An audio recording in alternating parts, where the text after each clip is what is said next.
Everything you need is right in front of you, when you learn to see. Good things come to you. All you have to do is stop and take a look around.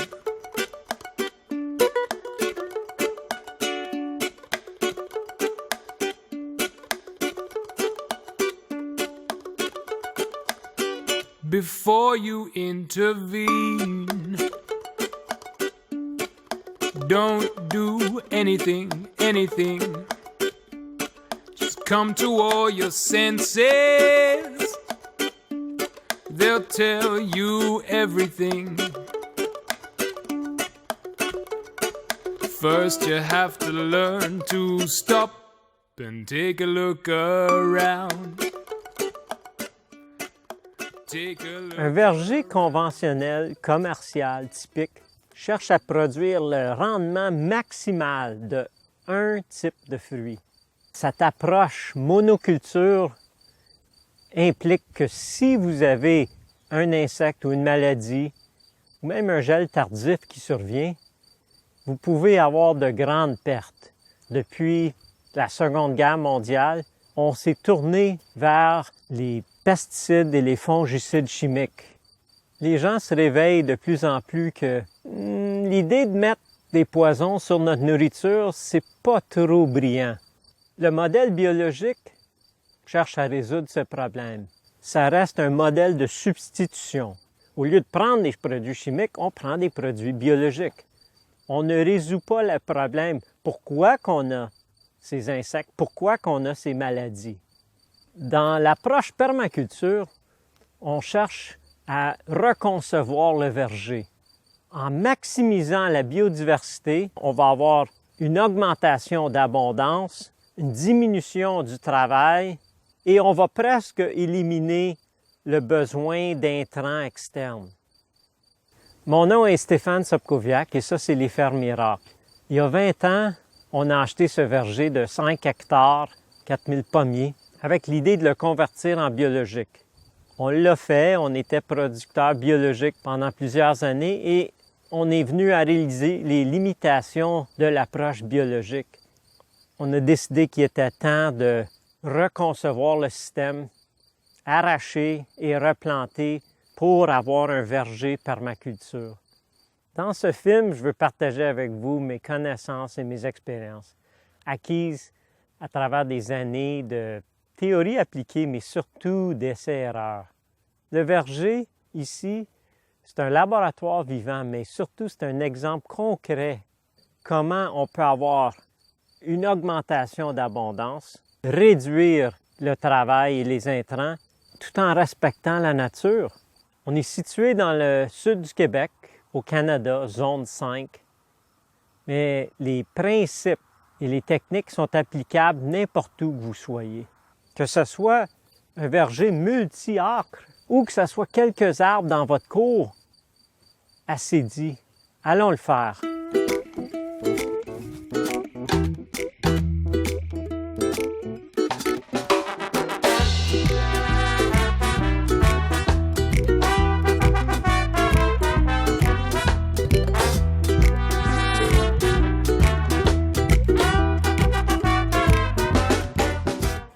La permaculture, c'est basé sur 3 éthiques.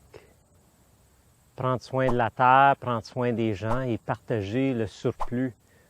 Souvent, le côté partager le surplus, les gens l'associent à partager avec les gens. Et c'est correct, c'est ça qu'il faut faire. Mais l'aspect de partager avec la nature, on y pense moins. On veut que la récolte soit à nous, visée à partager avec la nature. Moi, je cherche entre 5 et 10 % de la récolte peut être partagée avec la nature tout autour. Avec les abeilles, partager avec les oiseaux, laisser des fruits. On laisse tout ce qui est trop petit ou qu'on juge être trop petit, on les laisse sur les arbres, surtout sur les arbres qui vont tenir les fruits tout l'hiver. Et on a un groupe de 50 jaseurs des cèdres qui passent tout l'hiver dans le verger juste à s'alimenter avec ces fruits-là. Prenez un temps pour observer. Moi, je suggère de ne pas commencer à planter avant que vous soyez sur un site pendant 1 an. 1 an? On a hâte, on veut faire. Donnez-y 1 an pour que vous puissiez observer votre site à l'automne, au printemps, l'hiver, l'été. Savez-vous comment que le soleil se promène? Savez-vous comment que l'eau s'étale au printemps? Savez-vous comment la pluie rentre? Y a-t-il des flaques à certains endroits qui permettent de peut-être faire un étang? Y a-t-il certaines plantes qui poussent à certains endroits mieux que d'autres? Connaissez-vous le sol? Il y a plein de détails pour bien concevoir votre système qui doivent être considérés. Et la réflexion d'1 an avec un petit calepin au moins, et prenez des notes. Il y a 1001 observations que vous pouvez faire et chaque petit détail peut être un indice important pour vous aider à concevoir le système. On a des cerises et en même temps que les cerises produisent, on a eu des chèvrefeuilles qui ont produit. Au début, est-ce qu'on enlève les chèvrefeuilles? Ce n'était pas une plante qu'on avait plantée, c'était les oiseaux eux-mêmes qui l'avaient semée dans le verger. Et j'ai tendance à laisser des choses que les animaux sèment. Et les cerises sont plus grosses que les chèvrefeuilles. Les oiseaux préfèrent des fruits plus petits parce qu'ils peuvent les avaler au complet. Donc, ils laissaient les cerises, ils s'en allaient dans les chèvrefeuilles. Donc, des fois, des observations et des partages comme ça viennent à être bénéfices parce qu'on a pu récolter presque toutes les cerises avant que les oiseaux aient mangé les quelques chèvrefeuilles, puis ensuite sont allés dans les dernières cerises qui restaient. Soyez pas trop vite à les juger parce que, ouf, tel oiseau mange un certain fruit. C'est pas la fin du monde, il a fait d'autres travails avant. C'est une joie de pouvoir voir ce que la nature essaie de nous enseigner. La nature, des fois, nous dirige dans une direction. Soyez pas trop vite à essayer de changer la direction de la nature. Allez plutôt avec le courant de ce que la nature vous emmène et les découvertes que vous allez faire.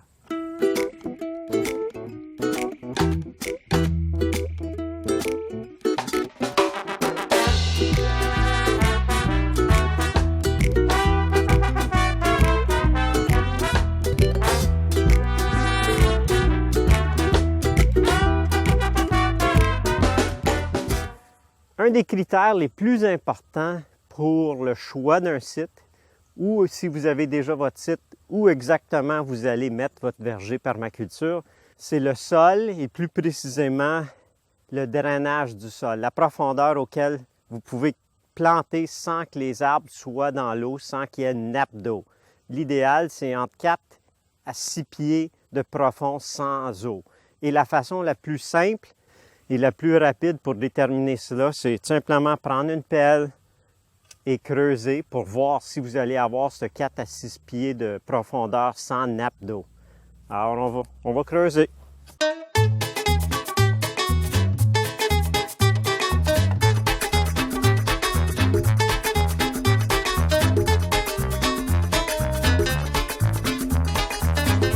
Maintenant que vous avez atteint votre profondeur, vous allez voir s'il y a de l'eau ou pas. Et c'est assez facile, juste savoir avec la dernière poignée de sol si le sol est saturé ou pas. S'il n'y a pas d'eau qui sort de votre échantillon, vous savez que vous êtes au-dessus de la nappe d'eau. Donc, il n'y a pas d'eau dans le sol jusqu'à au moins la profondeur que j'ai sortie de 4 pieds. Ça, c'est un bon minimum. Et ça veut dire que l'emplacement, au moins pour le drainage, est parfait pour le verger permaculture.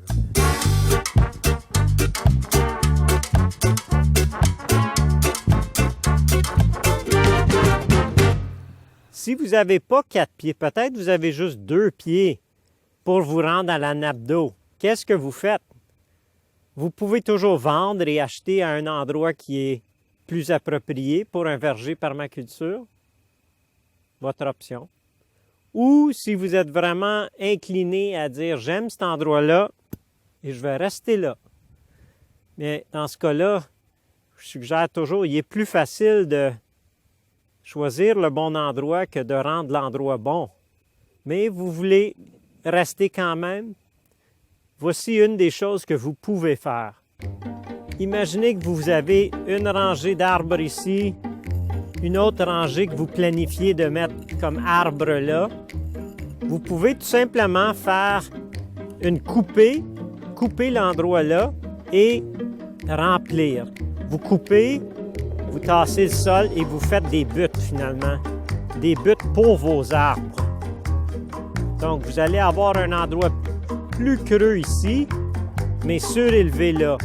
Donc si vous aviez 2 pieds d'égouttement et vous pouvez faire vos buttes 2 pieds de haut et vous plantez sur le dessus ici maintenant, vos arbres auront une bande ici qui va avoir 4 pieds de profond sans la nappe d'eau et c'est suffisant pour votre zone racinaire. Et la même chose pour la prochaine butte. Donc ce travaux-là peut être fait avec un bulldozer, une gratte, même un gros tracteur peut faire ces travaux-là pour faire des buttes comme ça. Si vous mettez 5-6 arbres, c'est possible de le faire à la main, à la pelle, mais beaucoup plus que ça, vous allez avoir mieux recours à de l'équipement. On pourrait en dire beaucoup plus sur la sélection d'un site, mais voici quelques points à considérer si vous êtes dans une pente. Évitez de placer votre verger sur les 50 pieds du haut de la pente, qui est le plus exposé au vent, ainsi que les 50 pieds du bas de la pente, étant donné que l'air froid descend et forme une pochette de gel, ce qui affectera les plantes lors de gels printaniers et lors des premiers gels à l'automne. Les obstacles à l'écoulement d'air sur la pente, tels que des arbres, peuvent aussi entraîner la formation de pochettes de gel plus haut sur la pente. Une solution est d'émonder quelques branches du bas pour permettre un meilleur écoulement de l'air et réduire l'accumulation d'air froid.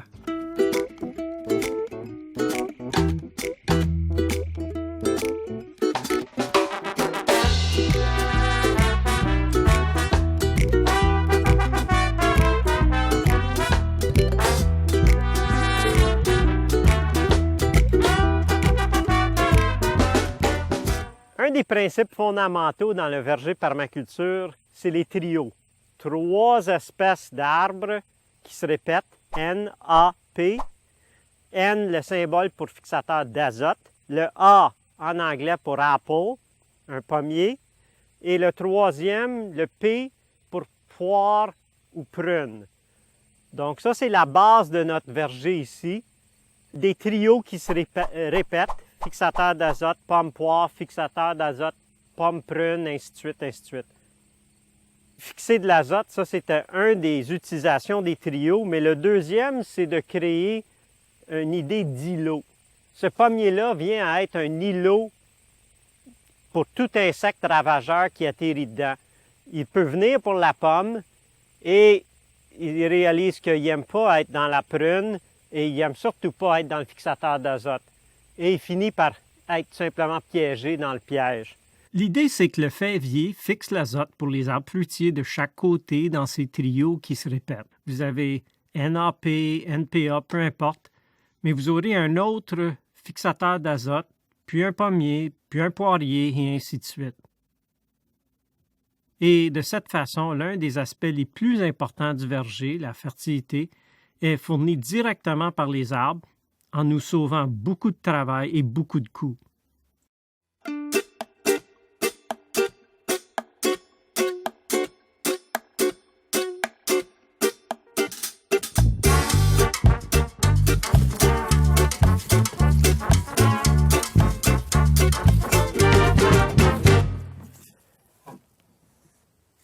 Dans le verger permaculture, comment est-ce qu'on fait de l'ordre avec une centaine de cultivars de pommiers, des poiriers, des cerisiers, pruniers, petits fruits, légumes vivaces, fines herbes, vignes?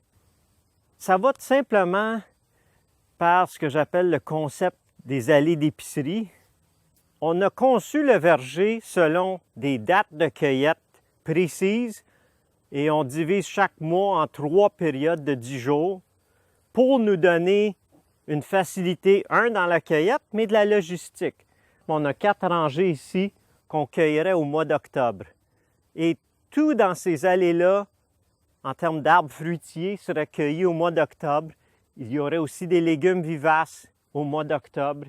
On pourrait avoir aussi la même chose de l'autre côté. On a la mi-septembre qui donne 2 allées. En cette période de 10 jours vers la mi-septembre, tout ce qu'il y aurait à cueillir serait cueilli à cette période-là.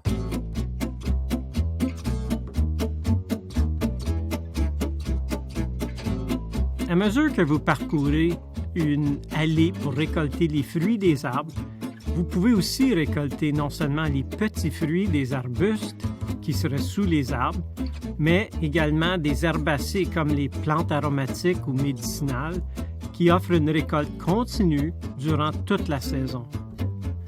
En plus de la saison de récolte principale à l'automne, on a 2 autres périodes de récolte. La première en mai avec les légumes vivaces et les fines herbes et la deuxième en juillet pour les petits fruits et les fines herbes.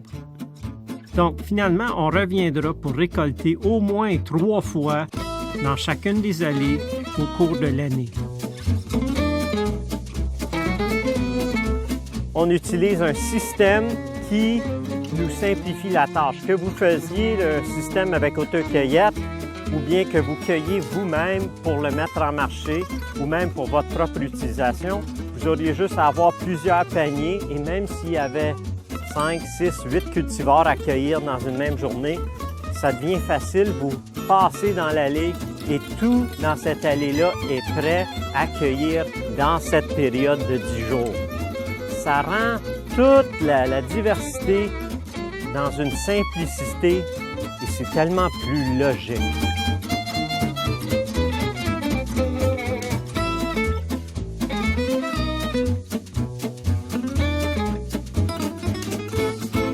Dans les dernières 50 années environ, la plupart des cultivars ont été choisis premièrement parce qu'ils se gardent bien en frigidaire. Ils se transportent pour des milliers de kilomètres de distance. Ils ont un bon goût. Non, plus important que ça, c'était l'apparence. Et dernièrement, c'était est-ce que le goût est vraiment bon? Prenons l'exemple dans la région. On est dans le sud du Québec ici. Il y a une pomme qui domine avec à peu près 60% de toutes les surfaces de verger. C'est la McIntosh. C'est une des plus susceptibles à la maladie, surtout la tavelure. Si on prenait son homologue en résistance de la maladie, résistance à la tavelure surtout, il y a la Belle Mac. Pourquoi faire pousser de la McIntosh avec ses 20 à 30 applications de fongicides nécessaires la plupart des années, quand on peut faire de la Belle Mac, et si on ne l'arrosait pas du tout, elle donnerait quand même des pommes. Ici, on a quelques 100 cultivars de pommes, presque une vingtaine de poires et des prunes, des cerises.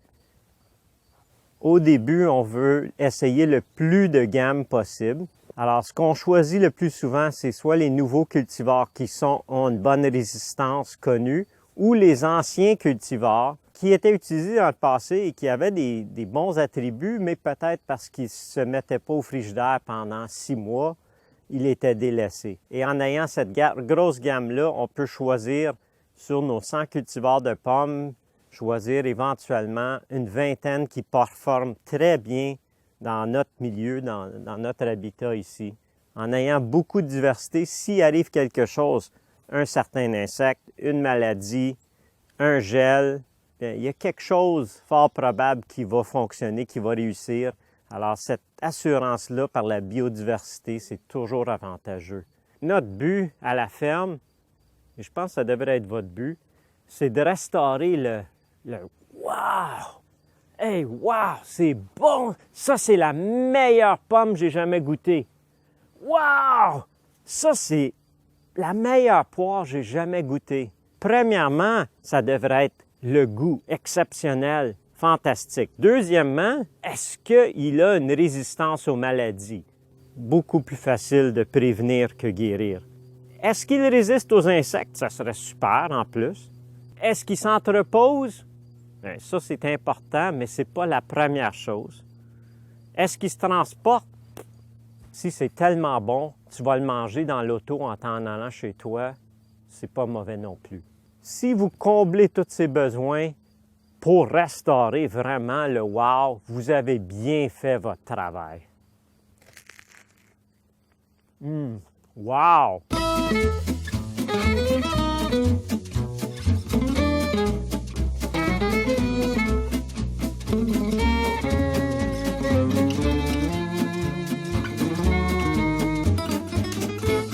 La météo. La plupart des gens ne font pas grand-chose à propos de la météo. Mais dans votre verger, il y a une couple de choses que vous pouvez faire. Le premier, c'est le choix des cultivars que vous utilisez. Assurez-vous que la majorité de ceux que vous choisissez dans vos arbres, surtout les arbres fruitiers, qu'ils soient résistants au froid. Vous pouvez vous amuser à essayer des choses qui ne devraient même pas pousser chez vous. Ça, c'est le fun. Mais misez pas sur ces cultivars-là qui ne sont pas tout à fait résistants pour la plus grosse partie de votre production. La deuxième chose, au-delà de la rusticité, c'est le gel.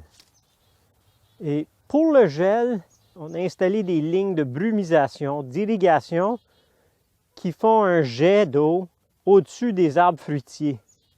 Pour une nuit ou deux, des fois dans l'année où les fleurs risquent de geler, c'est super important. C'est quelque chose qu'on peut faire et on le fait parce que ça vaut vraiment la peine.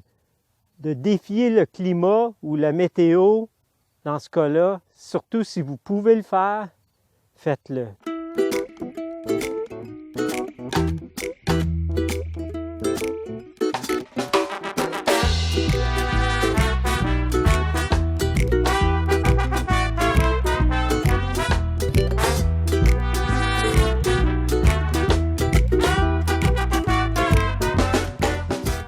Vous êtes prêt à planter, vous planifiez de planter des arbres. Privilégiez des arbres produits de façon biologique, c'est toujours préférable. Ça, c'est notre troisième version de pépinière qu'on établit pour replanter notre verger. En utilisant une approche biologique pour la production nous-mêmes ou ceux que vous achetez, vous allez avoir des arbres qui ont poussé à une vitesse naturelle, sans être poussés pour que ça devienne des grands arbres. Ils auraient eu une application de compost ou de thé de compost de préférence ou des engrais, au moins des engrais biologiques. Et ça fait un meilleur arbre au bout du compte. Et probablement, l'effet de mycorhisation dans les racines va être supérieur, surtout s'il y a eu une application de compost. Choisissez des arbres plus petits quand vous pouvez, ce que vous les achetez ou vous les produisez vous-même. Pourquoi payer pour un grand arbre si vous avez perdu 50% des racines? Il n'y a aucun avantage là-dedans. Choisissez un arbre qui est plus petit, que lorsqu'il sera déraciné, vous allez avoir tout ou presque tous les racines. Dans 1 ou 2 ans, cet arbre-là va rattraper un grand arbre de toute façon. Si vous faites pousser l'arbre vous-même, choisissez le porte-greffe qui convient localement. Si localement, ce que les vergers utilisent, c'est des porte-greffes de nains ou nainissants, choisissez la même chose. Si eux, ce qu'ils utilisent, c'est des porte-greffes d'arbres qui deviennent standards, utilisez ces porte-greffes aussi. Réinventez pas la roue d'essayer complètement quelque chose de nouveau. S'ils utilisent ça, c'est parce que ça fonctionne dans votre région et utilisez la même chose. Ça va dicter l'espacement entre les arbres et entre les rangées, mais allez avec ça pour la conception de votre verger et vous allez avoir des beaucoup meilleurs résultats. Pour nos pommiers, on utilise des porte-greffes nains. Alors, ça nous donne un espacement de 8 à 10 pieds entre les arbres et de 12 pieds entre les rangées. Cet espacement n'est pas idéal pour les poiriers et les fèviers qui deviennent plus gros, mais avec une formation adéquate, on arrivera à limiter leur étalement. On reviendra sur la formation d'arbres au chapitre 7. L'espacement approprié varie grandement selon la vigueur du porte-greffe et la fertilité du sol. Consultez les producteurs de votre région pour voir ce qui fonctionne chez vous.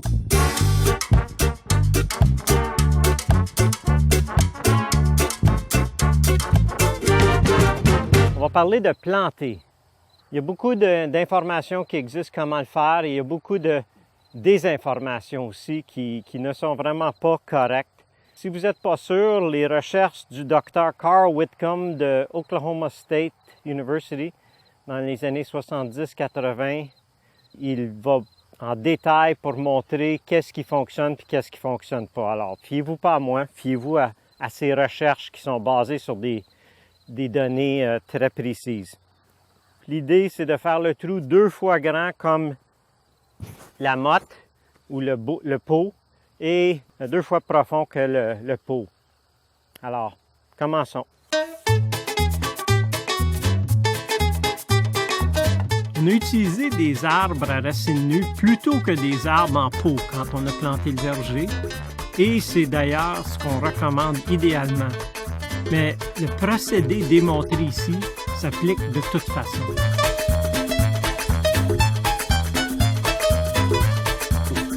Il y en a beaucoup qui recommandent mettre toutes sortes d'amendements dans le trou. Il faut copier ce que la nature fait. La nature dépose toujours la matière sur la surface et c'est ça qu'on va faire. Pas le mettre dans le trou, ça change la structure, ça change la texture du sol.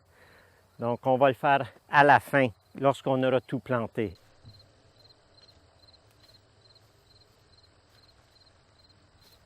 Un des trucs pour planter, c'est le plus possible inverser le pot et cogner dans le fond pour que la boule et la motte restent ensemble.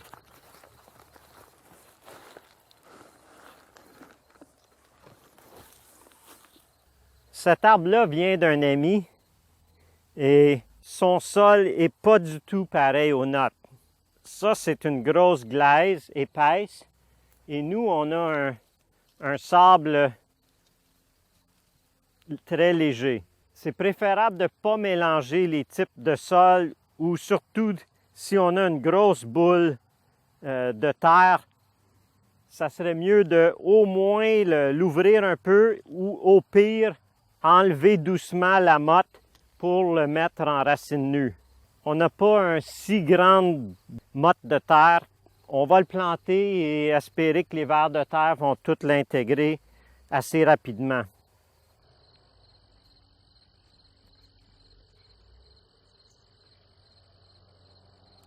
Donc, on vérifie que le niveau est égal. Dans ce cas-là, on a une greffe bien déterminée. Un petit détail, mais il serait mieux de tourner la motte pour que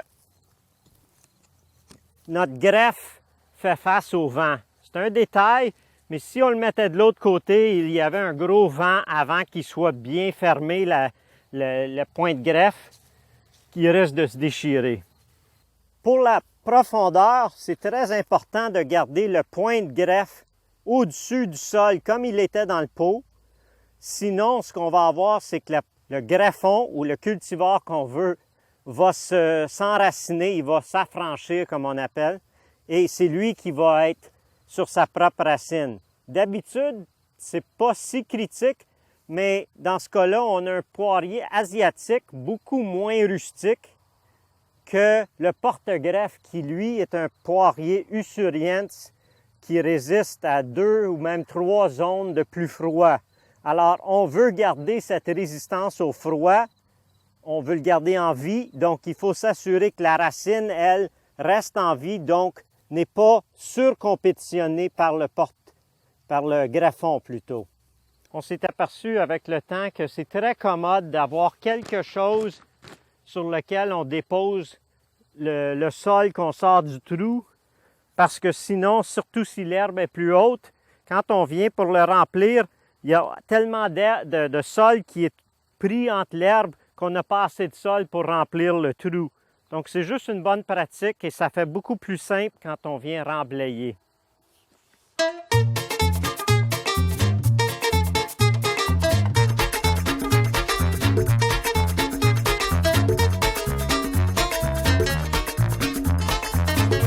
Alors maintenant qu'on a rempli le trou, il reste juste la couenne, la tourbe d'herbe. Et c'est pas une bonne idée de le mettre avec l'herbe vers le dessus parce que l'herbe va se mettre à repousser et va concurrencer votre jeune arbre. Donc, une des façons simples, ça peut être de secouer pour enlever la terre et jeter la motte, mais on détruit la structure du sol qui est excellente juste dans la motte. Alors, ce que vous pouvez faire, c'est tout simplement l'inverser et le placer autour du jeune arbre.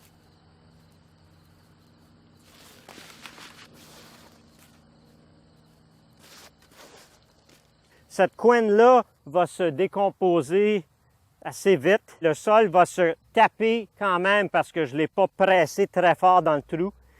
Et avec quelques pluies, ça va être à peu près rendu au même niveau. Si vous voulez mettre quelque chose par-dessus, c'est maintenant le moment de le faire et non pas comme on aurait pu le faire dans le trou. Alors, ce qu'on va faire, c'est notre mélange de 3 bases pour un sol. On va mettre le vivant, la vie du sol qui est dans le compost en premier.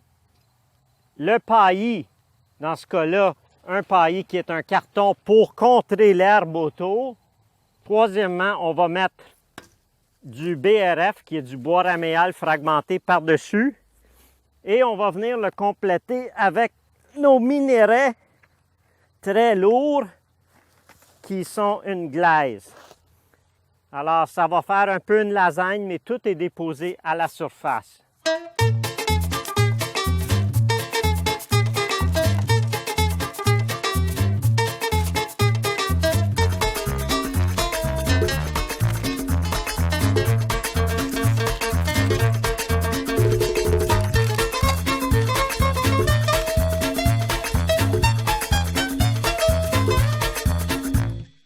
On peut devoir revenir dans une année ou deux, dépendant comment que notre sol est vivant. S'il est très vivant, le sol va manger tout ce qui est là-dedans et vous allez avoir des pousses au travers assez rapidement. Il se peut que vous soyez obligé de revenir et répéter, pourquoi pas, les 3 ou les 4 couches comme on a fait ce fois-ci dans 2 ans ou 1 année, 2 ans, 3 ans, selon votre sol. Pour remarquer qu'il n'y a pas beaucoup de feuilles sur l'arbre, c'est l'automne. Et l'automne est le meilleur temps pour transplanter des arbres, arbustes décidus. Dr. Carl Whitcomb a déterminé que 85% de la croissance des racines se passe après la tombée des feuilles. C'est énorme, 85%. Ça veut dire que si vous plantez au printemps, attendez-vous pas que l'arbre fasse beaucoup de croissance au printemps, ça va juste commencer la grosse croissance de racines à l'automne. Après qu'ils ont perdu les feuilles, ils sont gras. Il y a beaucoup de jus dans le tronc et c'est logique. Les feuilles, à mesure qu'ils changent de couleur, ils transfèrent les sucres premièrement dans les bourgeons, ensuite dans les petits rameaux, ensuite dans les plus grosses branches, ensuite dans le tronc et dernièrement, ces nutriments-là se rendent aux racines. Si vous pouvez transplanter vos arbres à peu près à la période, juste quand ils ont perdu les feuilles, c'est l'idéal. Et comme ça, vous allez avoir des arbres bien établis, bien enracinés avant l'hiver et rendu le printemps, ils vont pouvoir vraiment exploser et très bien débuter votre nouveau verger permaculture.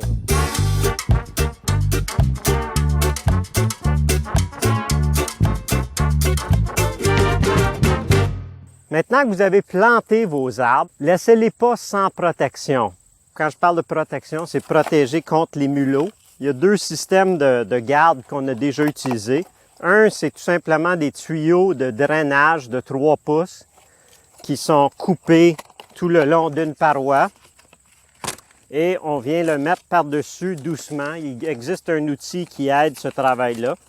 Et ça donne une certaine protection, mais ça chauffe un peu l'hiver. Donc, on préfère le deuxième modèle. Et ça, on a eu l'idée d'un pomiculteur biologique qui avait fait ça il y a 50 ans à ses arbres. Et ces arbres étaient rendus à remplir tout ce trou-là. Il était des arbres de 10 pouces. Donc, j'ai dit, utilisez quelque chose une fois et l'effet dure pour 50 ans, ça vaut la peine. Donc, on achète cette broche-là carrelée d'1/4 de pouce. Et il y a un côté qui va avoir des petites coches, des petites pines. Ça, c'est le côté que vous mettez vers le bas. Et les mulots n'aiment pas tellement passer à travers ces petites pines-là. Alors, vous faites simplement l'entourer. Pas besoin de l'attacher par après. La broche, une fois que vous l'avez formée un peu pliée, elle reste là.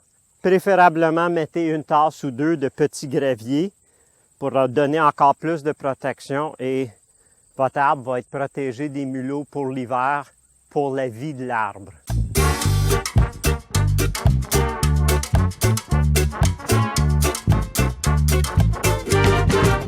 Ça, c'est un Pyrrhus usuriens, un poirier usuriens. C'est ce qu'on utilise comme porte-greffe pour tous nos poiriers. Ici, on en a laissé pousser un juste pour avoir la graine, parce que c'est plus près d'un arbre sauvage, alors la graine va donner un arbre très semblable. On l'utilise comme porte-greffe parce que c'est le plus rustique de tous les poiriers. Tous les poiriers qu'on a sont greffés sur ça parce que ça donne une certaine rusticité à l'arbre. Pourquoi pas garder celui-là?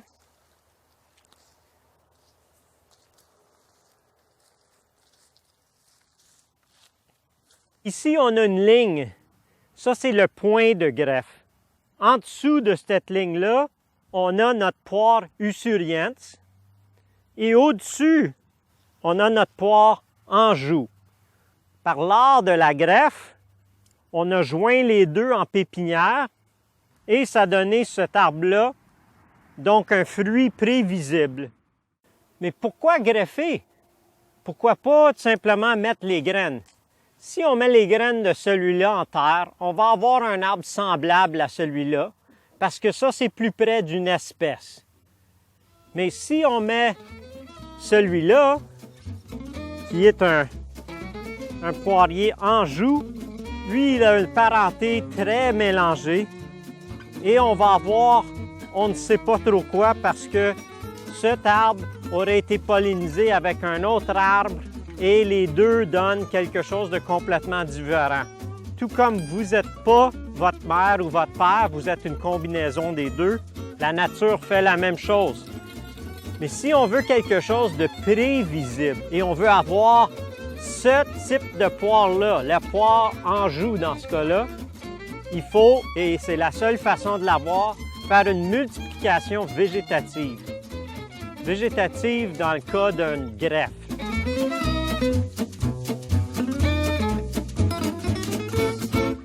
Ici, on a un pommier qu'on a planté il y a 5-6 ans, qui n'a pas vraiment réussi puis qui est mort. On peut voir ici le point où la greffe à l'origine était, juste là. Ce qu'on est laissé avec, c'est le porte-greffe. Ça, c'est un porte-greffe de pommier nain qui s'est embranché à plusieurs branches. Et on veut favoriser celui qui est dans le milieu. On va clairer le reste.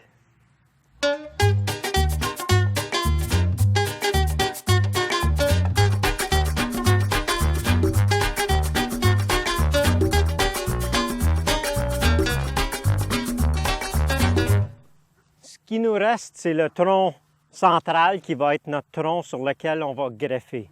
La différence principale entre une greffe et une surgreffe, c'est que pour une greffe, on part d'un porte-greffe, et ça c'est un porte-greffe, sur lequel on ajoute un sillon, un greffon, qui est un cultivar qu'on veut, et on va les joindre ensemble en enlevant le porte-greffe.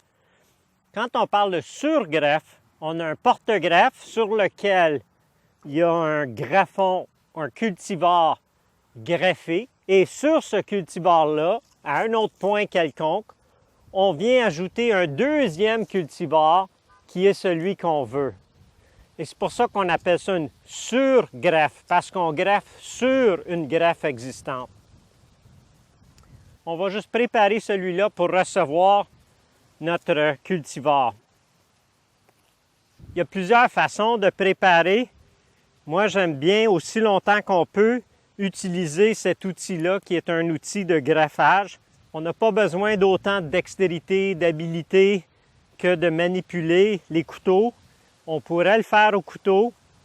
Si vous n'avez pas un couteau de greffe, qui est vraiment le meilleur pour les résultats de greffe, vous pouvez utiliser diverses sortes d'X-Acto. Et l'avantage des X-Acto, c'est qu'ils sont très aiguisés. Ils peuvent être assez bien aiguisés. Un couteau de greffe devrait être aiguisé quasiment comme un rasoir. Pour éviter d'être obligé d'utiliser un couteau le plus possible, on utilise l'outil quand on peut.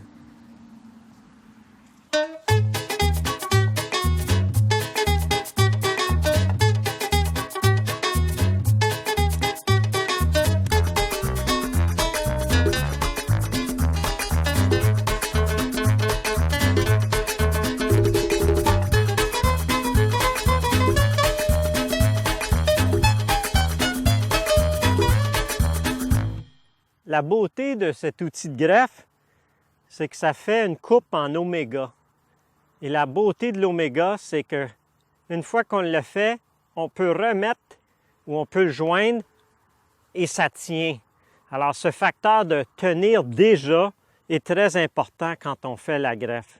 L'idée, même si un, comme dans ce cas-là, est beaucoup plus grand que l'autre, c'est pas grave, pourvu que quand vous l'insérez, vous mettez un côté qui est égal pour que ça soit un contact cambium à cambium et dans ce cas-là, l'échange de sève va se produire.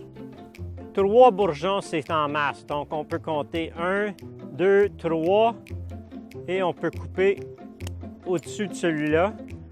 Lui, on le garderait dans un bocal d'eau pour les autres greffes qu'on a à faire. Alors maintenant, on va passer à l'étape de poser l'élastique. On commence dans le haut et on fait comme si on posait des barres d'eau sur un toit. On veut toujours que l'eau puisse s'écouler.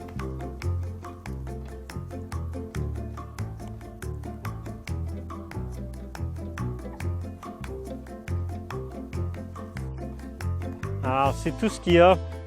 Et l'élastique fait juste renforcer. Après ça, tout ce qu'on a à faire, c'est d'ajouter un film pour que ça tienne l'humidité ou bien un mastic de greffe. Alors, j'aime bien le mastic, on va le faire en mastic. Et l'idée, c'est pas d'en mettre trop, mais d'en mettre suffisamment qu'on couvre toutes les surfaces. Vous pourriez utiliser une petite brosse ou un petit pinceau. Ici, j'utilise une branche, tout simplement. Et l'idée, c'est quand même de le faire pour qu'il n'y ait pas de... On ne voit plus de traces de bois coupé ou de l'élastique. Donc, ça, c'est suffisant.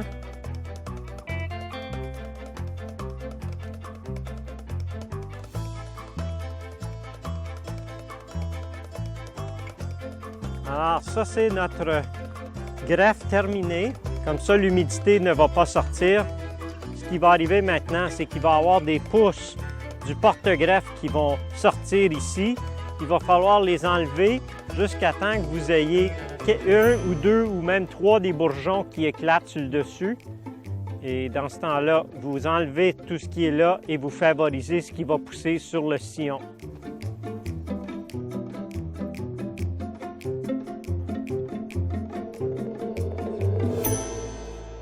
Si vous aimez le résultat, vous avez un arbre sur lequel vous pourrez revenir au printemps, pas à l'automne, et prendre un bout de bois.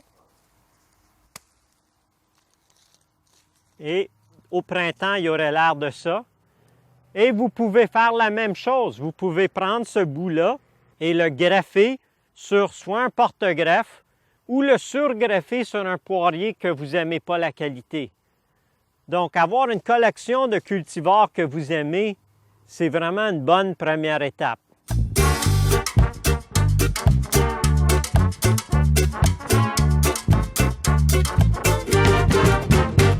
Peut-être vous avez un verger existant ou au moins quelques arbres fruitiers existants. Faites pas l'erreur que j'ai fait de dire, bon, maintenant je veux replanter, alors j'arrache tout puis je replante. Un arbre qui existait, même s'il n'est pas en très bon état, a quand même une racine qui peut avoir 10, 20, 30 ans ou plus. Utilisez à votre avantage ces racines-là qui sont bien établies. Si l'arbre est suffisamment bon, vous pouvez l'utiliser. Pensez à votre aménagement, pensez à l'ordre que vous voulez mettre les arbres, fixateurs d'azote, pommiers, poires, disons. Eh bien, même si lui, il n'est pas à l'ordre qu'il devrait être, peut-être qu'il est à la place de la poire, c'est pas grave. Peut-être c'est un cultivar qui n'est pas résistant aux maladies, que normalement vous diriez « Ah ben lui, je ne le veux pas ». Mais ça ne veut pas dire que vous ne voulez pas sa racine au moins. Utilisez cette technique-là de surgreffage pour reconstruire des arbres existants. Ici, c'est un arbre qu'on a coupé parce qu'on s'est dit il n'est pas en très bon état, on ne l'utilisera plus. Mais en le coupant, il a quand même retigé des nouvelles pousses et on est revenu assez simplement et on a tout simplement surgreffé. Ça, c'était le cultivar qui n'est pas résistant à la maladie. Et sur celui-là, on a greffé un cultivar, ça c'est le point de greffe ici. On a greffé, surgreffé un cultivar qui est maintenant résistant à la tavelure. Ça c'est Belmax, ça c'était Cortland. Ici, on a juste mis une greffe. Si l'arbre est très grand, vous pouvez utiliser 2, 3, 5, 10 surgreffes pour faire des multicultivars dans un même arbre. Donc, négligez pas des arbres existants pour reconstruire votre verger.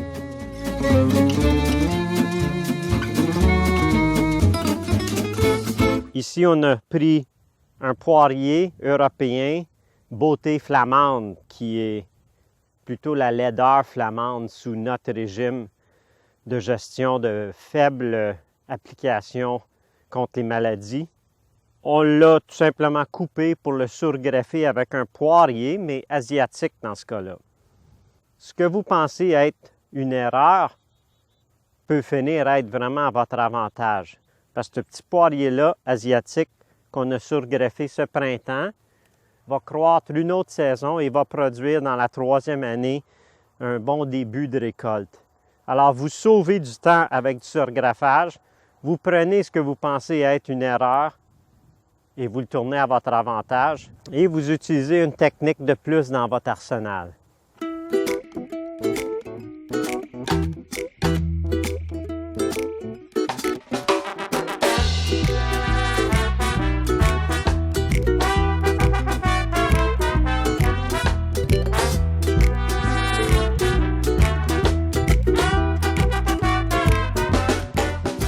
Alors, pourquoi on utilise du paillis? Surtout pour contrer l'herbe. L'herbe, avec son puissant système racinaire, est vraiment l'ennemi numéro 1 de la croissance de nos arbres dans le verger permaculture. En plus de contrer l'herbe, l'avantage d'un paillis, c'est que ça retient de l'humidité et on augmente la survie, surtout des vers de terre, parce que les oiseaux n'ont plus accès aux vers de terre qui sont sur le plastique seulement quand ils sortent des trous. J'étais vraiment contre le plastique dans l'agriculture, mais j'ai réalisé que c'était le plastique en film très mince que j'aimais pas. On a utilisé un plastique le plus épais qu'on trouvait. Dans ce cas-là, c'est 6 millièmes de pouce. Et ça donnait un résultat qui va durer la vie du verger 30 ans et plus. Les autres paillis possibles qu'on peut utiliser, c'est du BRF, du copeau de bois, des feuilles déchiquetées, du vieux foin, de la paille, et on pourrait étendre ça pour une grosse couche sous les arbres pour donner l'effet paillis. Nous, on a opté pour le plastique à cause que on n'avait pas accès à la quantité nécessaire de paillis. Pour le poser, c'est relativement simple. On fait une tranchée en V, et ici j'en ai un de commencé.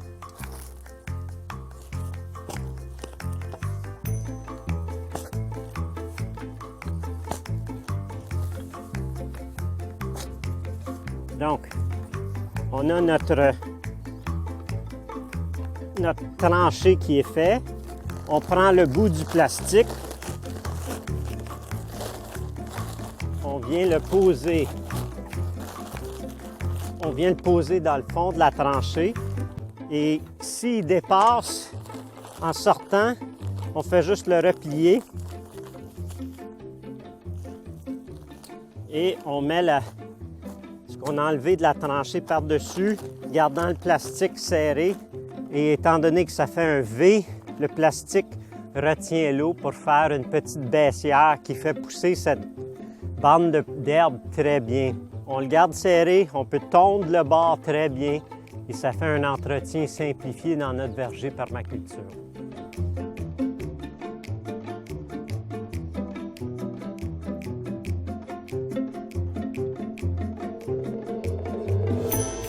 On est dans le nouveau bloc permaculture, du verger permaculture, entre un fixateur d'azote, ici un Favier d'Amérique, et au lieu d'être pomme dans cette section-là, ça devient pêche. On n'a pas tellement de plantes plantées entre les arbres encore, donc c'est une belle place pour vous montrer justement les lignes d'irrigation. Et nous, on en met 3, un ici, un juste là, et un ici. Dans une bande de 6 pieds de large de plastique ou 2 mètres, on a 3 lignes d'irrigation. Et l'eau infiltre presque directement vers le bas quand on est dans un sol sablonneux, tandis que si c'était une grosse glaise ici,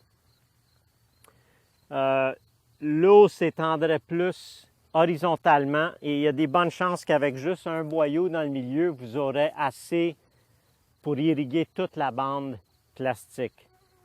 Alors, je vais vous montrer ça.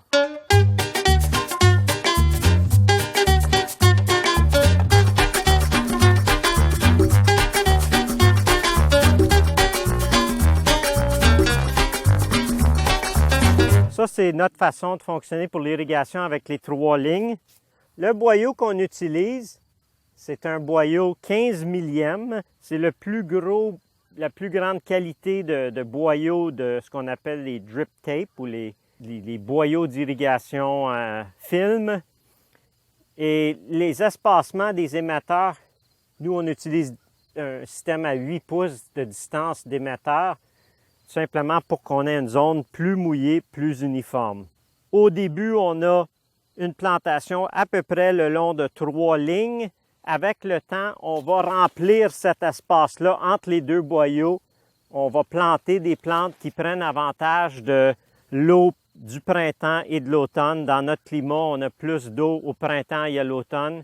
Alors, c'est là qu'ils vont bien pousser. Vous allez avoir besoin de considérer comment vous allez apporter de l'eau à vos plantes. Et nous, c'est la façon qu'on le fait avec l'irrigation. Quand on a posé les longues parties de plastique, on a passé avec un tracteur et non une pelle pour faire une tranche labour qu'on a enlevée, triangulaire. On l'a sorti vers l'extérieur.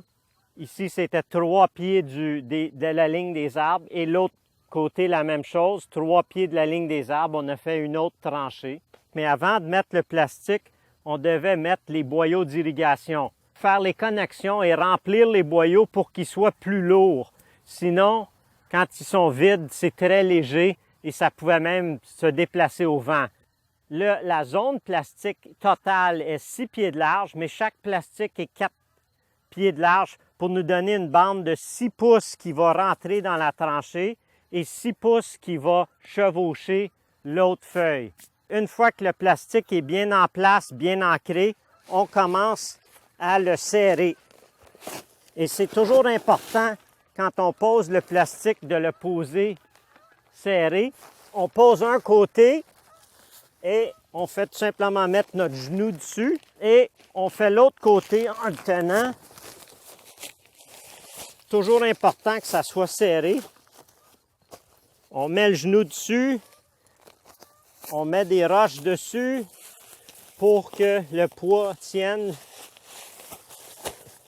Quand on arrive à un arbre, on coupait tout simplement une ligne autour de chaque côté de l'arbre et on vient poser le plastique des 2 côtés. Un petit détail, mais très important pour la survie du plastique. Le vent est par là, ça c'est l'ouest. Le côté ouest, il va toujours par-dessus le côté est dans notre climat parce que le vent dominant vient de l'ouest. Si c'était l'inverse, le vent dominant pognerait en dessous de ce plastique-là et arracherait et ouvrirait le plastique, même quand on a des roches. Ayez pas peur de mettre du poids par-dessus sans mettre le poids sur la ligne d'irrigation. Les lignes sont là, vous mettez vos roches pour ne pas qu'ils écrasent votre boyau d'irrigation.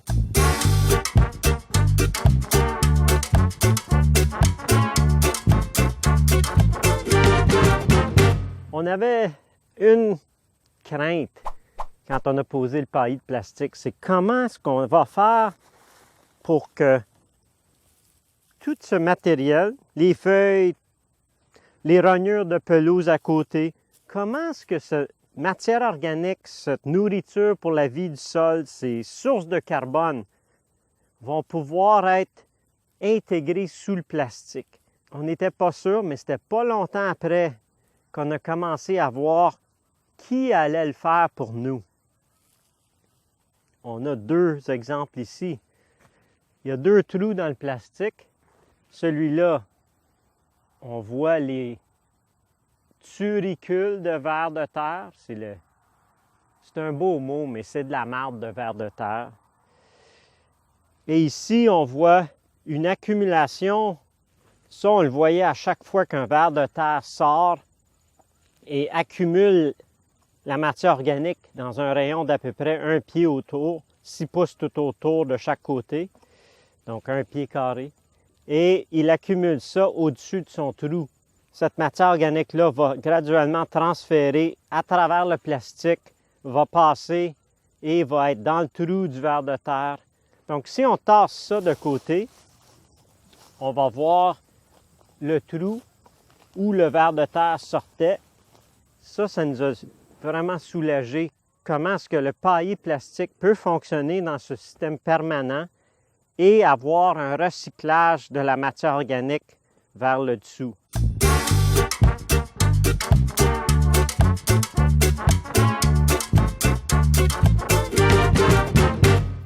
Voici un alternatif à l'utilisation de paillis plastique.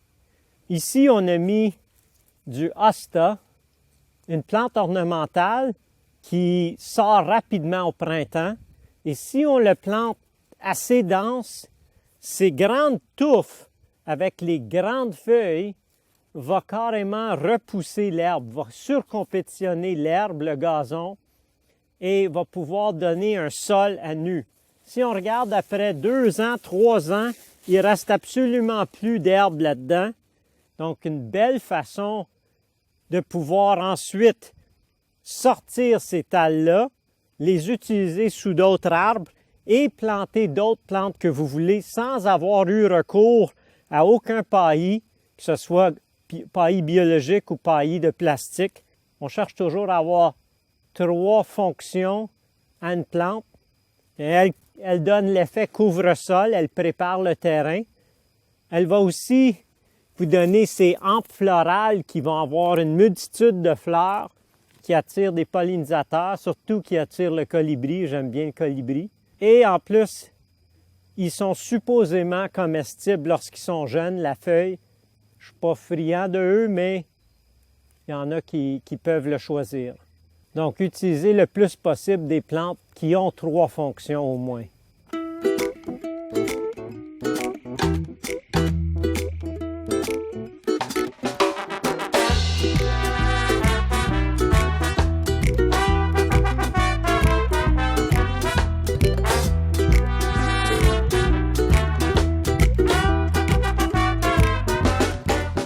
La deuxième étape pour établir un verger permaculture, c'est de planter les arbustes. Pourquoi utiliser des arbustes? Mais ça ajoute un rendement. Par exemple, ici, on a du cassis. Derrière moi, on a du sureau. Et chacun va produire une récolte. Selon vos objectifs et l'espacement de vos arbres, vous pourrez utiliser un arbuste par arbre, 2 arbustes ou même 4 arbustes disposés en carré autour de l'arbre. Vous pourrez ensuite remplir l'espace entre les arbres avec des arbustes additionnels. On utilise un espacement de 3 à 4 pieds entre nos arbustes. Une chose très importante pour nous, c'est qu'on a dans notre climat qu'on appelle la maladie. C'est pas une maladie, là, mais la maladie du sud-ouest. Au mois de mars, d'habitude, quand on a une couche de neige, le soleil qui vient du sud-ouest réfléchit sur la neige et vient chauffer l'écorce de l'arbre. Alors, les arbres viennent à être très chauds. Et puis, le soir venu, parce que c'est généralement une journée où c'est complètement dégagé, la température chute, l'écorce devient froid et elle éclate. Anciennement, ce que je devais faire, c'est passer et peinturer, badigeonner les troncs avec du latex, quelque chose de blanc pour réfléchir cette lumière-là. Mais beaucoup plus simple, c'est de résoudre le problème à la base. Donc, on plante au sud-ouest de l'arbre, on plante un arbuste au pied de chaque arbre fruitier. Tout ce qu'on fait, c'est qu'on prélève une branche d'un arbuste existant et vous distinguez les âges. Donc ça, c'est une branche de 3 ans, une branche de 2 ans et ensuite, au bout, il y a une branche de 1 an, c'est-à-dire la pousse de la saison. Donc, vous coupez à un angle de 45 degrés et vous conservez une partie du bois de 2 ans, ce qui est appelé garder un talon. Vous enlevez cette partie-là et ensuite vous gardez 2, au max 3 feuilles dans le haut et vous enlevez toutes les feuilles en dessous et ensuite tous les bourgeons. Ça, c'est une préférence pour donner un arbuste qui a un tronc qui va sortir éventuellement de terre et les branches vont sortir comme un arbre au-dessus du sol et non pas en dessous du sol. Si on gardait les bourgeons, chaque bourgeon donnerait une branche qui sortirait du sol et ça fait un arbuste multitige. C'est à votre choix, je préfère un qui a une tige. Donc, après que vous l'avez prélevé, le plus tôt possible, vous le mettez dans l'eau. Et là, on en a quelques-uns déjà de fait. Si c'est pour replanter tout de suite, il n'y a aucun problème. Vous le gardez dans l'eau et ils vont rester frais. Si c'est prélevé chez une amie, puis là, vous allez être à quelques jours de le planter, tout ce que vous faites, c'est que vous prenez vos boutures frais, vous prenez un papier mouillé et vous les enveloppez tout simplement dans le papier mouillé pour ensuite les mettre dans un sac de plastique pour garder, pensez à ça comme un aliment ou un légume que vous allez mettre au frigidaire. Donc, si vous êtes à quelques jours, vous le mettez au frigidaire. Si vous êtes à une journée, comme ça va fonctionner. Le garder frais, c'est toujours mieux. Le garder hors du soleil, c'est absolument essentiel. Et avec ça, vous pouvez transporter et vous rendre chez vous pour le planter. Alors, on va planter maintenant les transplants qu'on a prélevés ou les boutures qu'on a prélevées. Ils sont bien frais, les feuilles sont encore en bonne condition. Et avant de le planter, vous prenez votre outil. Dans ce cas-là, c'est un outil bien simple qu'on a fabriqué nous-mêmes qui provient d'une rode de métal qu'on a tout simplement pliée. Sinon, vous pouvez prendre juste une tige en métal. Essayez d'avoir le diamètre égal au diamètre des boutures, sinon ça fait un trou trop gros. Et en dernier recours, vous prenez tout simplement une branche que vous avez coupée en angle pour vous donner un biseau. On prend un peu d'hormone et dans ce cas-là, c'est du numéro 3 Stimroot qui est tout simplement une poudre et ça a l'air d'une poudre grise. On prend la bouture qui, si elle a séché un peu, vous faites juste la mouiller au bout. Vous la trempez dans la poudre pour qu'elle colle. Enlevez l'excès. Vous vous situez à peu près mi-chemin entre l'arbre et le bord du plastique, au sud-ouest de l'arbre. Et vous faites juste enfiler votre tige de métal à peu près la longueur de la tige. Vous faites juste le rentrer dans le trou, ça rentre bien.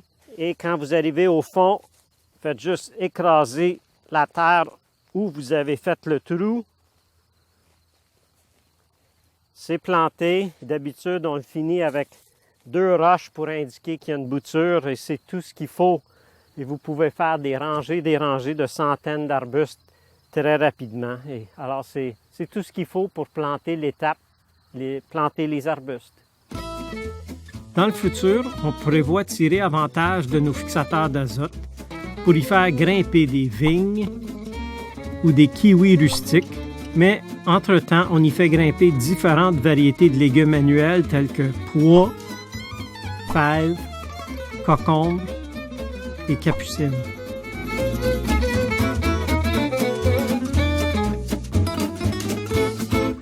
On est dans un des trios. On a les fixateurs d'azote ici, le fèvier, un cerisier. Ça, c'est la strate arbre ou petit arbre. On a la strate arbustif, dans ce cas-là, le groseillier, du framboisier. Mais parlons maintenant de la strate herbacée, la strate couvre-sol. Il va y avoir quelque chose qui va pousser, peu importe. Même si vous essayez de l'empêcher, il va y avoir quelque chose qui va pousser en dessous de vos arbres. Donc, pourquoi pas choisir des plantes qui vont vous donner plus? Ça ajoute à la biodiversité, ça l'ajoute au rendement, attirer les pollinisateurs. Ici, on a de la ciboulette, la menthe chocolat, de la fraise. Il y a plein d'autres plantes qu'on peut utiliser. Parlons juste un peu de l'idée d'un guilde ou d'une association ou d'un mélange de plantes qui sont pour le bienfait de toutes les plantes. Avec nos arbres ou arbustes fruitiers, on essaie toujours d'avoir ceux de la famille des oignons. Ciboulette, ciboulette ail, oignon, oignon patate. C'est toujours un bon mélange. Ils sont reconnus comme étant des plantes qui repoussent certains insectes ravageurs. Les menthes ou les plantes qui sont très aromatiques sont aussi des plantes qui éloignent certains insectes et quand ils fleurissent, ils attirent beaucoup d'insectes aussi. Et les petits fruits comme les fraises, les framboises, c'est toujours intéressant d'avoir parmi vos plantes. On essaie de ne pas faire un bloc nécessairement complet d'une chose, mais plutôt d'avoir un mélange de plantes. Ce qu'on vise à faire, c'est de planter beaucoup de choses, voir ce qui fonctionne et surtout de noter ce qui ne fonctionne pas et de multiplier plus de ce qui semble fonctionner. Donc, peu importe où vous êtes, vous allez avoir d'autres plantes, je dirais des dizaines qui sont vraiment à considérer dans votre verger permaculture pour la strate herbacée.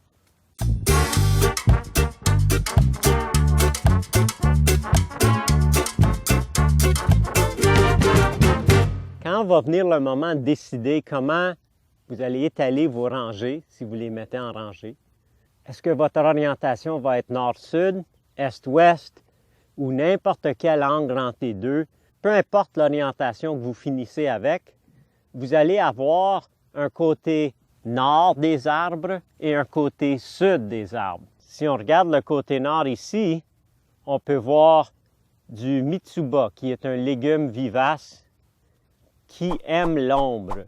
Et généralement, on n'a pas assez de plantes pour l'ombre. On a l'ail des bois, le ginseng, la groseille, qui est un arbuste vivace qui fonctionne très bien, qui a même besoin d'un peu d'ombre. Et de l'autre côté de l'allée, juste une allée, mais déjà de l'autre côté, on a un côté plus ensoleillé. Et là, notre choix de plantes est plus vaste. Ici, on a des ciboulettes simplement, mais le choix et la variété d'espèces qu'on peut utiliser est plus grand au sud qu'au nord. De toute façon, prenez avantage de 2 habitats, 2 micro-sites, 2 micro-habitats finalement, pour faire pousser une plus grande variété, pour ajouter à votre diversité d'attraction pour les insectes, mais surtout de diversité dans vos récoltes.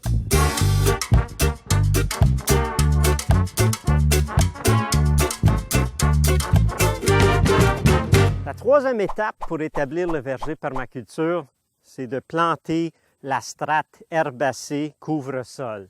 On a fait ce petit outil pour transplanter. La clé, c'est que la forme de cette pointe-là soit la même forme que la multicellule que vous utilisez. On localise où est le tuyau d'irrigation et à côté, environ à 3 cm à côté de la ligne d'irrigation, on fait un trou. Nos trous d'irrigation sont à 8 pouces. Donc, c'est la distance qu'on veut environ entre les plants. L'idéal pour les trous, c'est toujours de faire le trou le plus petit possible. C'est très important comme petit détail. Maintenant que les trous sont faits, on prend nos multicellules. Nous, on utilise des multicellules de 200 plants. Au début, ce qu'on a utilisé le plus simple, c'est de prendre une branche qu'on a tout simplement coupée pour être plat, pas abîmer les racines. Et on vient l'insérer en dessous du multicellule. On voit que le plant sort ou la plug sort. On a notre petit plant, dans ce cas-là, des roquettes vivaces. Et c'est vivace au lieu d'être annuel parce qu'on veut quelque chose de permanent. Le trou est fait du même format que la cellule, donc il s'insère très bien. On le rentre, on pèse autour, on s'assure que le plastique est levé un petit peu et on aime mettre une roche à côté ou 2 roches à côté pour indiquer, et on peut avoir des codes pour indiquer qu'est-ce qui est planté et à quel moment. Après avoir utilisé ça pendant un temps, ce qui était bien, une cellule à la fois, on a développé un extracteur pour sortir nos plateaux. C'est juste 4 morceaux de 2 par 4 qui sont espacés pour que le plateau entre ces deux-là. On a vissé des vis dans les trous, donc ça donne notre espacement pour extraire. Chacun sert de la même façon que le petit morceau de bois faisait. On le place par-dessus, on enligne les trous et nos plugs sortent. Donc ça sauve le travail de le faire un à la fois.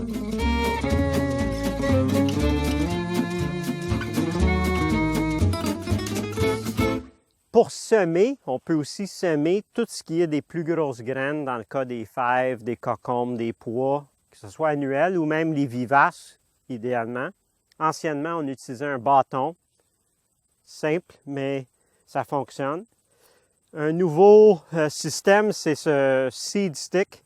On fait juste mettre les graines à l'intérieur et rendu à la deuxième fois, la graine sort sous le plastique ou dans le sol et ça va très vite. Alors, ce qu'on fait, c'est qu'on localise où est le boyau d'irrigation et à peu près à 3-4 cm du boyau, on fait juste rentrer une graine et on sème.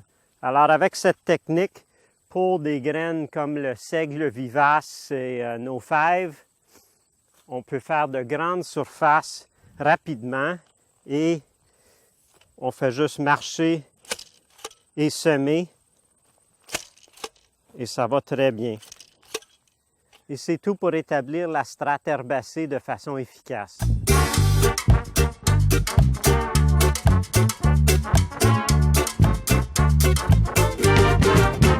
Désherbage. Vous aimez désherber? Pas moi.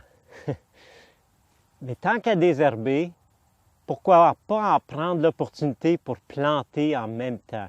Si une plante pousse à une place, c'est qu'il y a assez de soleil, il y a assez de nutriments pour nourrir une plante. Ici, on a une autre plante qui est le thym. Très aromatique. C'est un couvre-sol. On peut couvrir beaucoup d'espace et c'est très facile à le multiplier.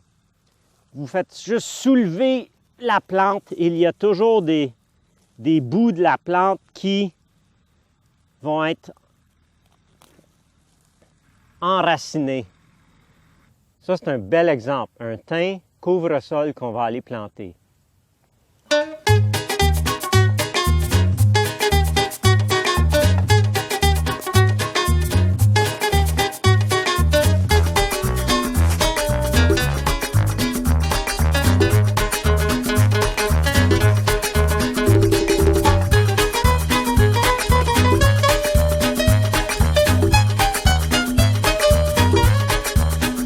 Désherber, une plante qu'on ne voulait plus, remplacer par du thym, un couvre-sol, une plante qu'on veut. Pour le même effort, vous allez maintenant avoir une plante qui va être vivace, qui va durer pour des années à venir.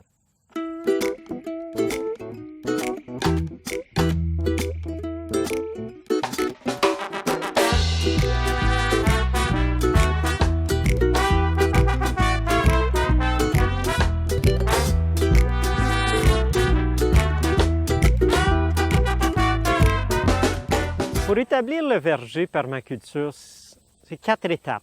Le premier, de planter les arbres. Le deuxième, planter les arbustes. Troisième, c'est les couvre-sols et les plantes compagnes. Et le quatrième, c'est d'établir les structures nécessaires pour attirer les alliés. J'appelle ça les alliés parce qu'ils sont nos alliés. Ils travaillent pour nous, avec nous, pour que le verger permaculture fonctionne. Dans ce cas-là, on a un nichoir et lui, il est utilisé par les guêpes. Parfait, je suis bien content avec ça. Mais on utilise des nichoirs pour les oiseaux. Ici, cette année, on est à occupation maximale, 150 nichoirs, et ils sont occupés à 50 %, qui est l'occupation maximale. On ne peut pas avoir, ou rarement avoir, plus que 50 % de nichoirs qui vont être occupés. La plupart des couples d'oiseaux choisissent 2 nichoirs et défendent 2 nichoirs. S'il arrive de quoi, peut-être les guêpes occupent un des nichoirs pendant qu'eux avaient des œufs dedans et ils décident, ou s'ils se font manger les œufs, s'ils décident qu'ils soient obligés de changer de nid, ils vont tout simplement dans le deuxième. C'est pour ça qu'ils défendent 2. 50 %, c'est le maximum qu'on vise à avoir. Donc nous, on va être obligés même d'ajouter plus de nichoirs l'an prochain. Les nichoirs, on a 3 modèles selon la grosseur du trou. 1,5 pouce, 2 pouces et 3 pouces. Le 3 pouces, c'est pour la cresserelle d'Amérique et pour la petite nyctale. Les 2 pouces, c'est pour les tourneaux, le tyran huppé et le merle bleu. Et le 1,5 pouces, c'est pour une plus grosse gamme d'espèces, le merle bleu aussi, la mésange, la citelle, le moineau domestique, le troglodyte. Avec ces 3 différentes grandeurs-là, on peut attirer le plus grand éventail d'espèces. Pendant qu'ils ont les jeunes, ils les nourrissent presque exclusivement d'insectes.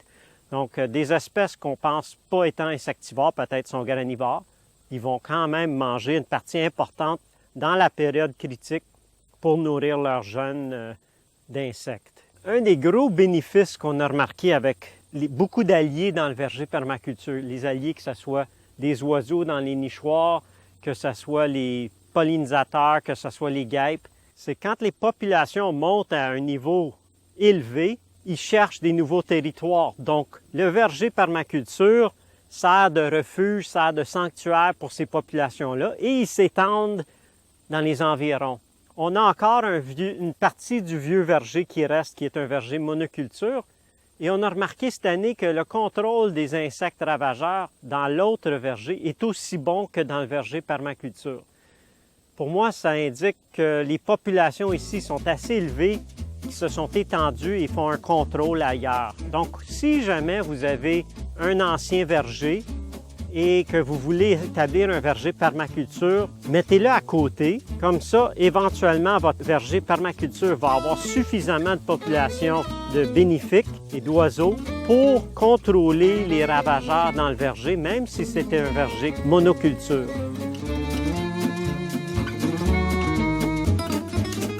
Les oiseaux sont un allié important et on les attire en leur donnant des graines de tournesol et des mangeoires à suif. Donc, c'est 2 types de mangeoires qu'on utilise. Ce qu'on fait, c'est qu'on déplace les mangeoires à travers le verger permaculture parce que quand ils viennent manger les graines, ils les cachent dans les craques des arbres. S'ils voient les insectes qui sont ravageurs, ils les mangent. Donc, utiliser des mangeoires devient une façon efficace de servir d'insecticides naturels très plaisant dans le verger permaculture.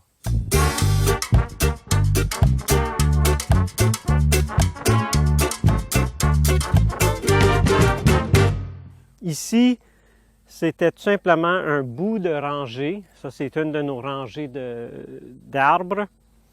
Et on finit ici avec tous les boyaux et le plastique. Donc, on a besoin d'ouvrir occasionnellement les boyaux pour qu'ils il se nettoie, il se vide. On a tout simplement créé une dépression en enlevant quelques pelletées de terre et on a mis un plastique qu'on savait qui n'était pas percé avec quelques roches par-dessus pour le tenir en place.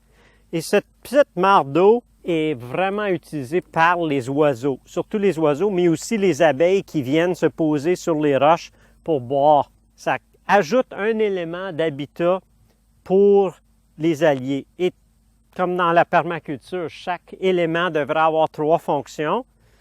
Ce petit élément d'eau sert comme bain d'oiseaux. Et quand les oiseaux vont se baigner, ils vont aussi à la toilette, donc ça fertilise l'eau. Et pour ne pas avoir tout simplement une production d'algues, on a mis du cresson d'eau qui peut être très facile à enraciner pour mettre dans les autres bassins, aux autres rangées. Donc, on se trouve à résoudre un problème d'excès de fertilité en ayant une plante qui est comestible, produite avec la fertilité des oiseaux, mais qui donne un très bon goût poivré. C'est bon.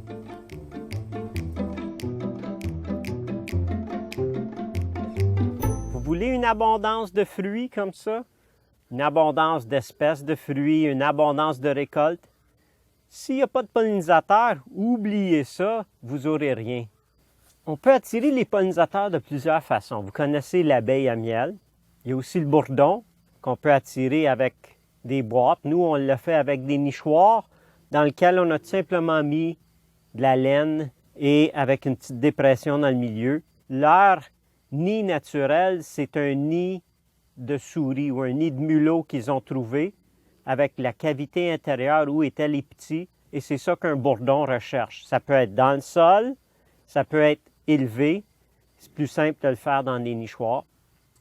Une troisième espèce peut être les mégachilles, qu'on peut voir les nids derrière moi. Et une quatrième pourrait être les abeilles maçonnières. C'est aussi simple que de prendre, moi j'ai recyclé des poteaux de cèdre de clôture, et on prend tout simplement une perceuse avec une mèche 1/4 de pouce, et on fait juste percer un trou à l'intérieur pour que les mégachilles s'installent.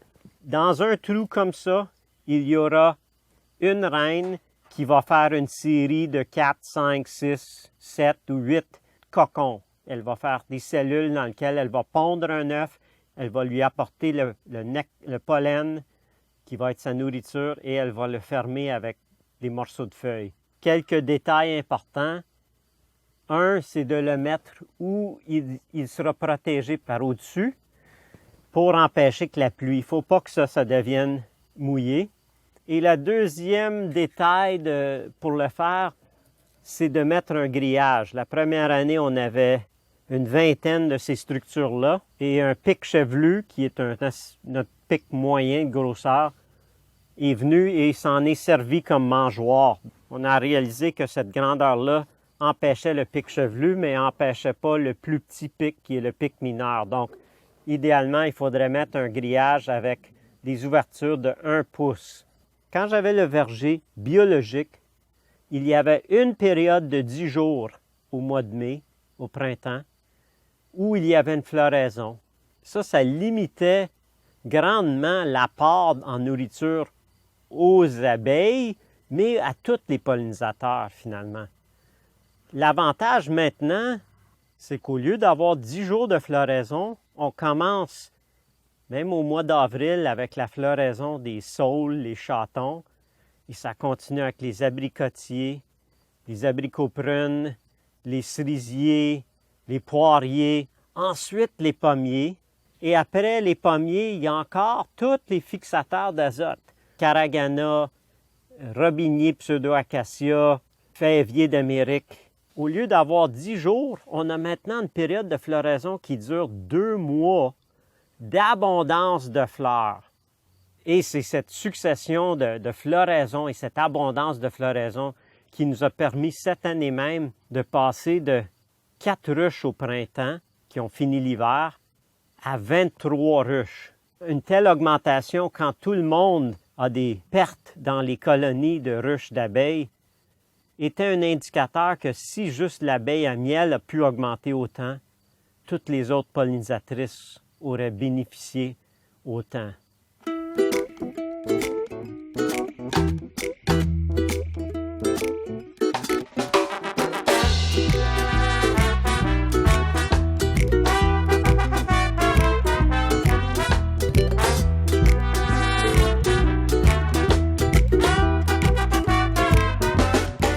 On a été très chanceux au Québec d'avoir eu la visite de 2 Français. Ils nous ont instruit l'importance de la formation versus la taille. Un des exemples qu'ils donnaient tout le temps, c'est est-ce que vous voulez un arbre ou vous voulez un fruitier? Et le contraste semble pas être une grosse chose, mais ça fait une énorme différence. Un arbre, c'est que si moi j'étais le tronc et mes bras sont les branches partent du tronc et remontent dans les airs. Ça, c'est un bel exemple d'un arbre qui est dominé par des branches qui donnent que c'est un arbre. Et c'est d'ailleurs la raison qu'il n'y a pas beaucoup de fruits. Quand une branche pointe vers le haut, les hormones lui indiquent qu'elle doit continuer à grandir. Toute son énergie s'en va à la croissance végétative plutôt qu'à la production de fruits. Une fois entraînée sous l'horizontale, ces hormones lui diront d'arrêter de croître et de plutôt produire des fruits. Il faut tout simplement que les branches viennent à être sous l'horizontale au point d'attache. Normalement, une branche le ferait avec les années, avec la charge de fruits. Mais nous, on peut l'induire pour nous sauver beaucoup de travail. C'est tout simplement en utilisant des broches que l'on fait qui sont pliées aux 2 bouts.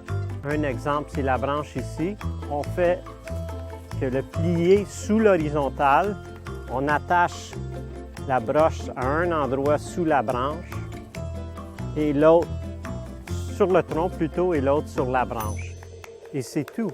Pour la durée de vie de cet arbre-là, cette branche-là va être sous l'horizontale et après 2 mois, on peut l'enlever et l'arbre va rester dans la forme. Donc cet arbre-là, on voudrait le former en 2 étapes. Quand il était plus jeune, on a formé quelques branches, un d'ailleurs ici, et à mesure qu'il a grandi, maintenant on peut faire le haut pour les former sous l'horizontale. C'est important quand même de laisser la branche croître d'1 mètre avant de le former, mais aussi si la branche est devenue trop grosse, ça devient difficile de le former, comme celui-là d'ailleurs qui est au-dessus de l'horizontale, et si j'essaie de le former, il va être dur à former et risque de craquer, mais ça serait quand même possible dans ce cas-là. Ici, on a un exemple d'un fèvier qu'on a formé, et eux, on les forme tout simplement pour prendre moins de volume, et c'est aussi simple que prendre les branches et les coller au tronc, tout simplement pour pas qu'ils prennent trop d'espace dans le verger. Ici, un bel exemple d'une branche que, parce qu'elle a été formée, est mise à fruit. On voit que c'est quand même chargé de fruits. Celui-ci, c'est un poirier usuriens et normalement, il a des épines. Dans ce cas-là, il n'en avait pas. Donc, au lieu de le surgreffer pour mettre un autre poirier, on l'a gardé comme l'espèce même pour la production de fruits. Alors, celui-là, très juteux, va donner des graines et dans ce cas-là, on va utiliser les graines pour semer, pour nous donner d'autres porte-greffes de poiriers usuriens sur lesquels on va pouvoir greffer d'autres poiriers et des poiriers asiatiques.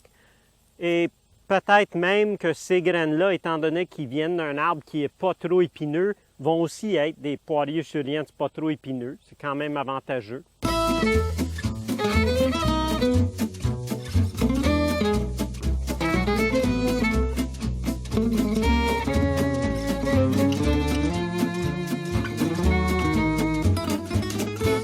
Voici un exemple d'un arbre qui a été entraîné. L'idéal, c'est de faire l'entraînement au mois de juillet-août, une période qui est plus tranquille et les branches sont très flexibles à cette période-là. On a posé les broches. 2 mois après, l'arbre est généralement figé, garde sa position. l'idéal, c'est de faire surtout de la formation pour éviter beaucoup de taille par après.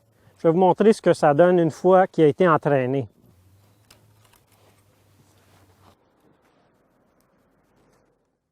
Alors, une fois que vous enlevez vos broches, vous évaluez si le résultat est ce que vous vouliez. Dans ce cas-là, il y a quelques branches qui ont rebondi, si on veut, au lieu d'être sous l'horizontale. Et le résultat qu'on vise, c'est vraiment cette branche-là. On veut une branche qui est sous l'horizontale à partir du tronc. Pas une branche qui remonte et qui redescend, mais que dès le tronc, il descend sur l'horizontale. Ça, c'est vraiment un beau résultat. On a à choisir qu'est-ce qu'on veut faire avec. On peut remettre la broche, puis lui donner une autre période de temps, comme ça.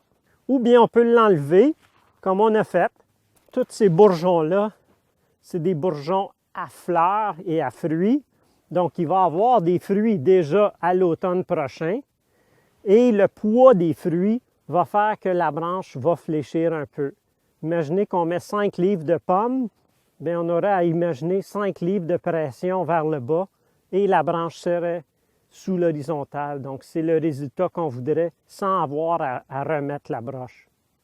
Même si vous faites un beau travail de former, il va rester un peu de taille à faire quand même et à chaque année un petit peu, mais beaucoup, beaucoup moins, 20 % qui va vous rester de taille en moyenne. J'ai fait la taille pendant 15 ans, je l'ai enseigné et je pensais que je comprenais ce qu'il fallait faire, mais je réalisais, et j'ai été bien chanceux en 2009 de suivre une formation avec deux des meilleurs au monde et c'est ça que je veux vous enseigner. Il y a 3 principes. La première, c'est de créer une cheminée autour du tronc. La deuxième, c'est de choisir 12 à 14 branches. C'est tout ce qu'on a besoin pour une production commerciale. Et la troisième, c'est qu'est-ce qu'il faut faire comme taille ou entretien des branches qu'on va garder. Pour la cheminée, qu'est-ce que ça veut dire? C'est d'enlever tout ce qui est petits bourgeons, des petites branches, mais ça dépend de la grosseur de l'arbre. Quand il est petit, commencez tout simplement avec 6 pouces, c'est suffisant. Alors, c'est pour ça qu'on va enlever ceux-là, parce qu'ils sont dans le rayon de 6 pouces. Si notre arbre était 1 pied de diamètre, au lieu d'être 6 pouces, ça serait 2 pieds du tronc.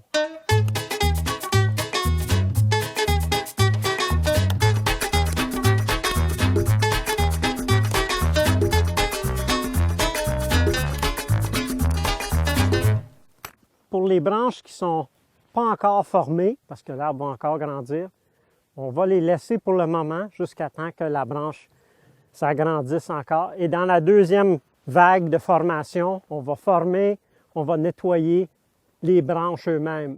La deuxième étape, c'est le choix de nos 12 à 14 branches qu'on voudrait garder. La règle, c'est BGL. B pour les basses branches, G pour les grosses branches et L pour les branches dans la ligne. Il nous recommandait d'enlever toutes les branches sous 1,20 m. Là, on est un peu plus élevé déjà à cause de la neige, mais 1,20 m donnerait à peu près cette hauteur-là. Strictement, on devrait enlever toutes ces branches-là à mesure que l'arbre pousse plus haut. Ça, c'est pour un verger strictement commercial. Étant donné qu'on est un verger en permaculture commerciale, il y a d'autres facteurs qui rentrent en ligne de compte. Et ici, on a un bel exemple. Ça, c'est tous des bourgeons qui ont été enlevés par un lapin qui réside dans le verger pour l'hiver. Si on n'avait plus de branches pour eux disponibles, ils mangeraient tout simplement l'écorce. Et imaginez le lapin qui vient, il est déjà plus haut que le garde à cause de la neige, il viendrait tout simplement manger le tronc de l'arbre. On met un garde, oui, mais on leur garde des branches qui sont quand même bas. Dans ce cas-là, on a 2 branches pour ce qui est bas et ils se croisent. Alors, on ne veut pas des branches qui se croisent. Donc, celle-là, étant donné qu'elle est plus basse, on va l'enlever dans ce cas-là. BGL, base, grosse et ligne. Qu'est-ce qui fait une branche grosse? C'est relatif au diamètre du tronc. Donc, si on prend le diamètre ici, toute branche qui est 50 % ou plus du diamètre, si on a 3 cm ici, donc toutes les branches qui auraient un diamètre de 1,5 cm ou plus, on devrait les enlever. Dans ce cas-là, ici, on n'a pas de branche qui est trop gros en rapport avec le tronc. Le troisième point, c'est les branches qui sont dans la ligne. Ici, on a des rangées d'arbres. Donc, toute branche qui serait pointe directement vers l'arbre qui est dans la ligne, on voudrait les enlever, tout comme toutes les branches qui sont perpendiculaires à la ligne, donc qui sortent dans l'allée et ils vont entraver la circulation dans l'allée. Eux autres aussi, on voudrait les enlever. Tout ce qu'on veut vraiment garder, l'optimal, c'est des branches qui sont en X. La ligne est ici, comme ça et comme ça. Donc, avec ces 3 principes-là, les basses, les grosses et ceux dans la ligne, on aurait à choisir nos 12 branches ou 14 branches qu'on veut garder éventuellement. Quand on coupe une branche, c'est important de garder le collier. Le collier, c'est la partie où la branche s'ouvre, si on veut, le point de jonction.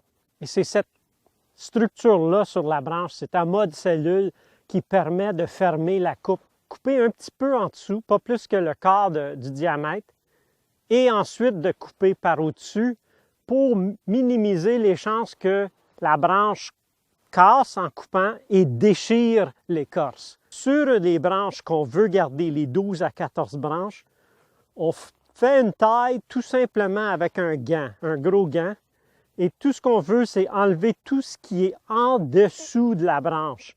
Les branches et les lambourdes qui sont en dessous, ça fait une taille, un polissage, une finition.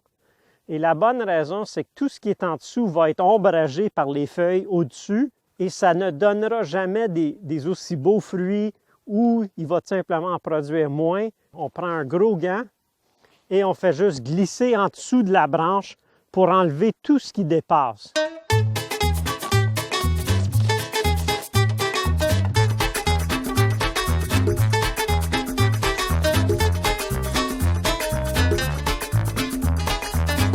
Vous faites le nettoyage final, le dessous de vos branches. Si ça ne s'enlève pas, soit que vous le laissez ou bien vous prenez les sécateurs puis vous le coupez. Et c'est votre première passe de taille dans vos arbres qu'il va falloir faire.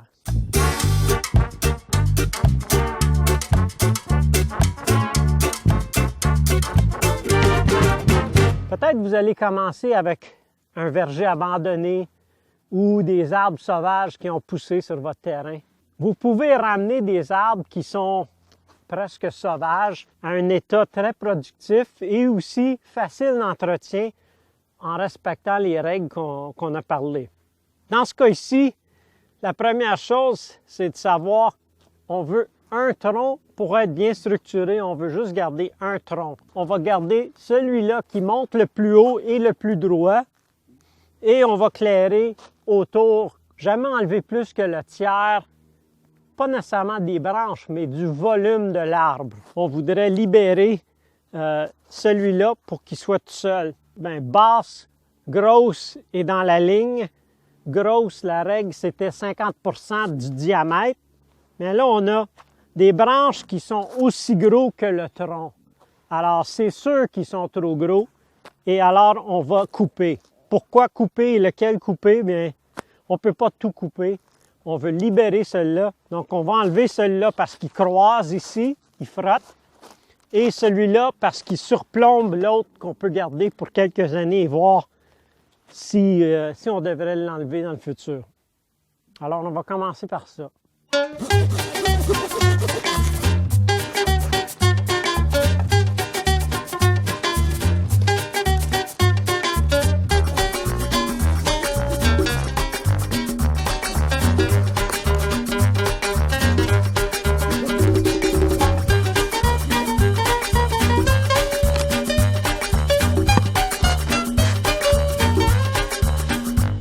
On a 2 troncs ici, mais parce qu'on a déjà enlevé assez, on va les laisser pour cette année. C'est à revenir l'année d'après et choisir lequel qu'on veut garder comme tête.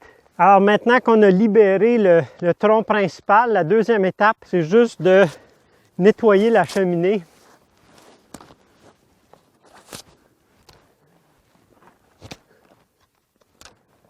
On a enlevé toutes les petites branches. Des branches comme ça ne donneraient pas une belle tête ou des belles branches de structure de toute façon. Aussi bien les enlever et permettre aux nouvelles branches de bien pousser. Partout autour d'une grosse coupe ou d'une coupe, on va stimuler les bourgeons dans la largeur de la main. Alors, si vous mettez votre main sur une coupe, vous allez voir que dans ce rayon-là, jusqu'ici, jusque-là, entre ces deux points-là, vous allez avoir des nouveaux bourgeons qui vont se réveiller et ça va vous donner vos futures branches qui vont être exactement où vous les voulez. Alors, c'est pas plus compliqué que ça.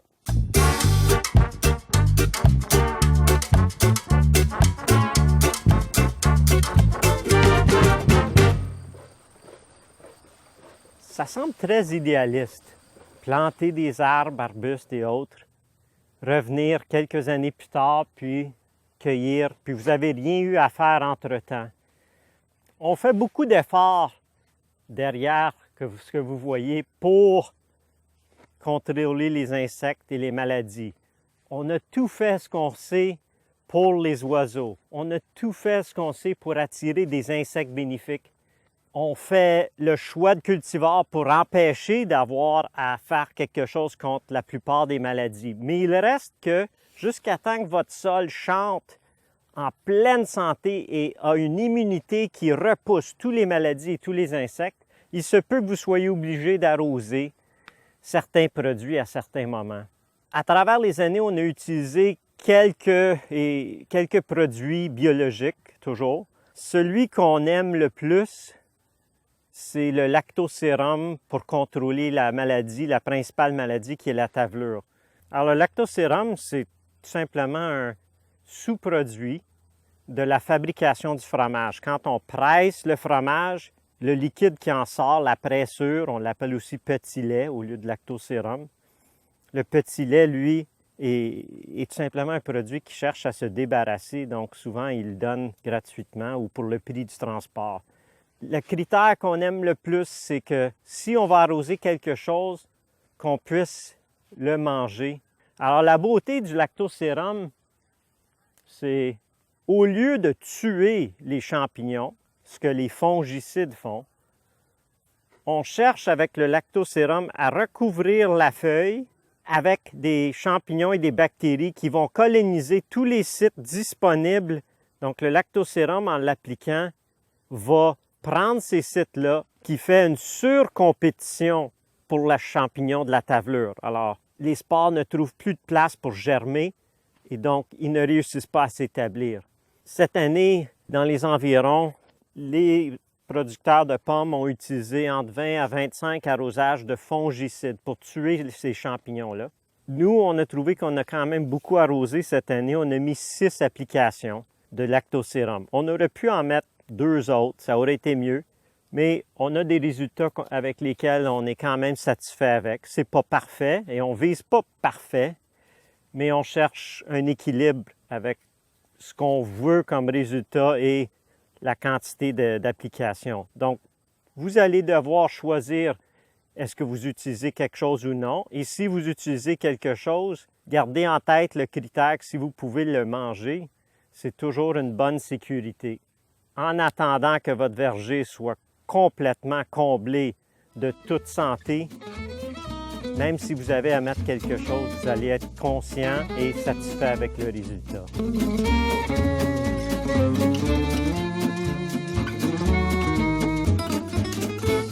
Si vous voulez un verger permaculture, vous allez avoir des insectes, peu importe. Il y en a qui sont bons, même la majorité sont bons, mais il y en a qui sont indésirables. Il faut que vous connaissiez vos ennemis. Dans notre cas, on a 3 insectes qui nous dérangent. Le premier, c'est le charançon de la prune, qu'on ne piège pas et on ne fait rien contre et on vit avec. Le deuxième de la saison, c'est le carpocaps. On peut le piéger. Et le troisième, c'est la mouche de la pomme. Et celui-là aussi, on peut le piéger. Donc ici, on a un piège pour la mouche de la pomme. Et c'est tout simplement un piège qui est fait à partir d'un carton jaune ou un collant jaune sur lequel on met un point rouge. Donc la mouche le voit d'une grosse distance. Elle s'en vient, elle est attirée vers ce qu'elle pense être une pomme. Et parce qu'on met une colle sur le dessus, elles restent collées sur le piège avec 1 ou 2 pièges par arbre. Si vous avez juste quelques arbres, vous allez avoir un très bon contrôle de cet insecte-là. Le deuxième, c'est celui qu'on utilise pour le carpocaps de la pomme. On recycle, dans ce cas-là, un contenant d'huile à moteur. On les rince. On fait des trous dedans de 3/4 de pouce. On ajoute une broche de support pour le supporter dans l'arbre. Et à l'intérieur, on met notre recette secrète qui est 50% mélasse et 50% d'eau. La fermentation des mélasses attire les papillons et ils viennent trouver l'odeur qui les attire, rentrent dans le contenant et se noient dans à peu près ça de liquide. Ces 2 pièges-là font un contrôle très efficace, surtout au début quand votre population est faible et si vous continuez d'en mettre, ça va être un contrôle de ces insectes-là pour le long terme.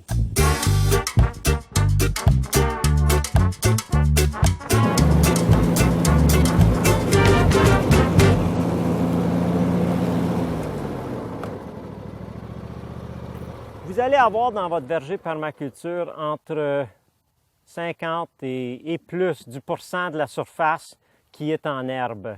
Pensez pas juste quelque chose de l'herbe qu'on doit tondre, qui est une nuisance d'entretien. Pensez plutôt comme une bonne ressource et une grosse ressource importante.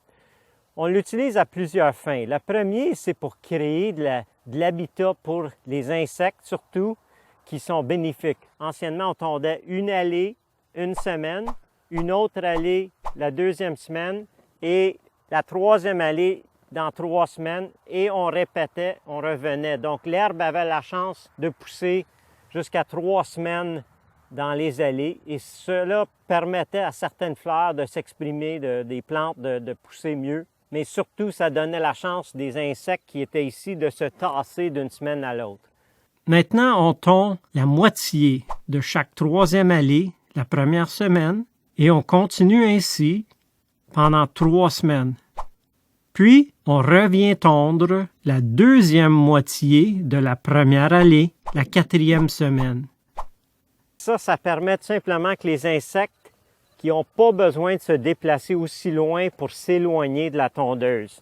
Une autre source de la pelouse, c'est comme paillis. Quand on tond, on vise à envoyer l'herbe sur les bandes où les arbres sont plantés ou sur les plastiques où on a un paillis plastique.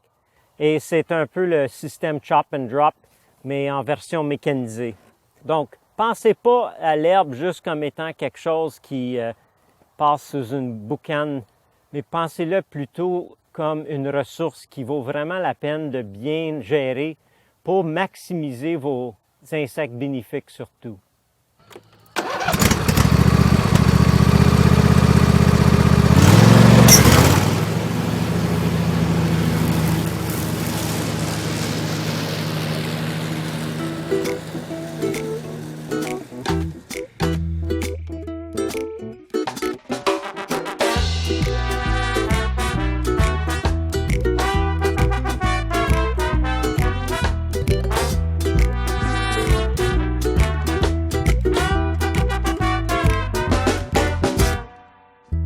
Some people tell me that I'm crazy, 'cause I do things that don't fit in with the rest of society. Like my love of small spaces, my room ain't too large. I just live in a box underneath the house off the corner of my garage.